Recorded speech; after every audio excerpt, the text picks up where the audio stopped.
In our hyper-connected world with the next big platform always around the corner, emails can seem like old news, but in fact, they're still one of the most effective ways to reach your customers or entice new ones.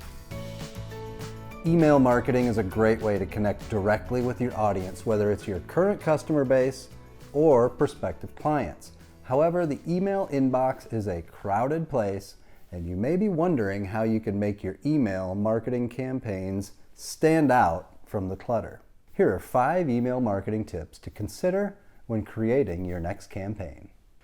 Often overlooked, the from field, or the name and address of who sent the email, is the first thing your audience sees when checking their inbox. Though seemingly straightforward, you have a couple different options depending on your brand voice and how you communicate with your clients. If you want to project a more unified brand front, you'll want to feature your business name in the name field. So an email might come from 1-800-ACCOUNTANT or the 1-800-ACCOUNTANT resource team. If you have a more personalized relationship with your clients, you can use a familiar name from Jane Smith or a combination of the two. Jane at 1-800-ACCOUNTANT. Similarly, your from address can reflect these options as well, such as marketing@yourbusiness.com versus jane@yourbusiness.com. If you're not yet sure how you want to present yourself or what will receive the most engagement from your audience, you can use an A/B test to see which fields work best. The subject line is the best indication of what your audience can expect to find inside of your email. Your strategy for how to construct a subject line will depend on the type of email you're sending. For more transactional messages, like say an invoice, a receipt, or any type of confirmation email, you want to keep the subject line straightforward. In these cases, your client will likely be looking for this email in their inbox, so you'll want to tell them up front exactly what it is, whether it's reservation confirmation or your order is on the way. For promotional messages or newsletters, you have more freedom with your subject lines. Again, this will depend on your audience and your brand voice. If you offer professional services, you'll want to be more straightforward about the content of the email and the value you provide. If you're going for fun and approachable, your subject line may be more tongue-in-cheek or even use emojis to grab people's attention.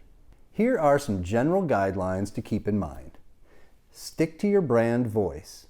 If you're running a sale or promotion, let them know exactly what they can get, like opened for 20% off.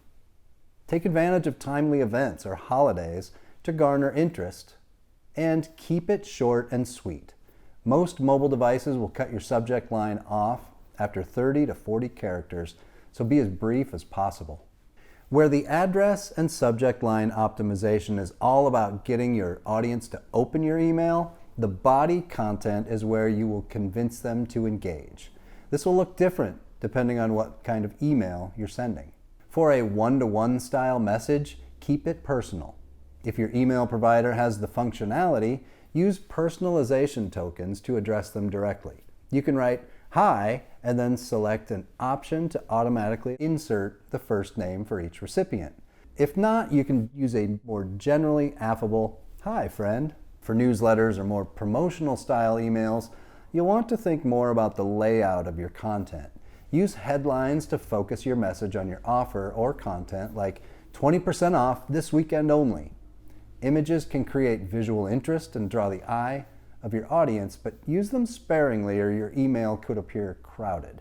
If you're featuring a single promotion or piece of content, one header or banner image will likely suffice.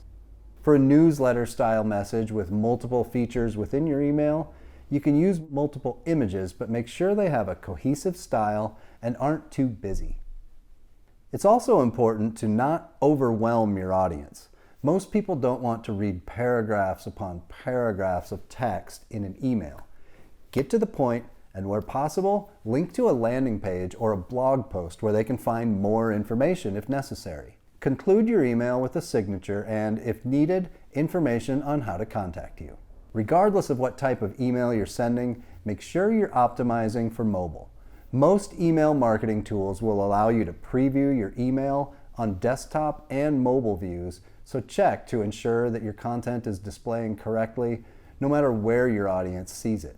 Perhaps most importantly, you'll want to consider what it is exactly you want your email to do. Your call to action, or the CTA, ultimately defines your email's success. Whether to read more, schedule an appointment, sign up for a subscription, or purchase a product, you'll want to display your CTA within your email prominently. Call to action buttons catch the eye and give your audience a clear target on where to click. In most cases, it's best to position your primary CTA above the fold, meaning it's visible as soon as they open your email, no scrolling required. But you should test your CTA's placement, style, or wording to see what's most effective. Lastly, you'll need to decide on the details of your send. Depending on the type of email, you may want to send your email to a distinct segment of your audience, or craft different emails for different demographics. Generally speaking, the more you can tailor the content of your email to your audience, the better. You also want to make sure you're not over-communicating to your audience. The inbox is a crowded space. Don't add to the clutter.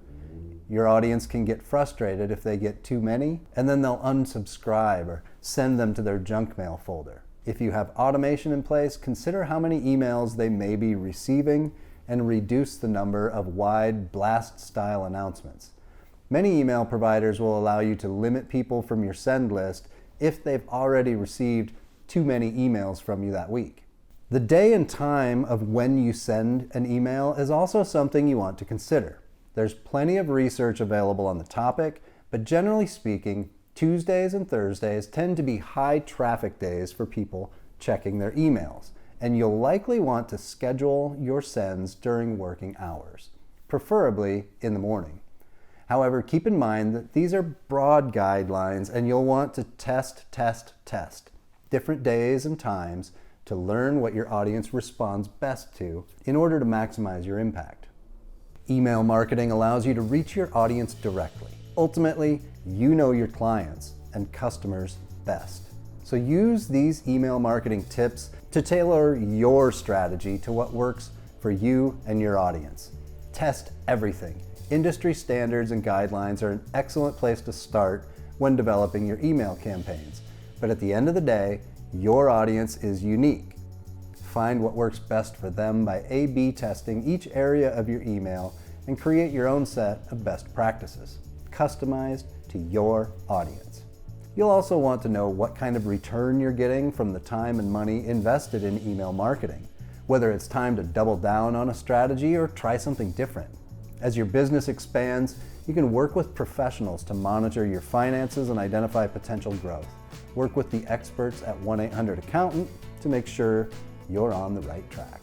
As always, thanks for watching, and if you found this to be educational and informative or entertaining, please make sure to like and subscribe, and look for 1-800-ACCOUNTANT on your social media channels of choice.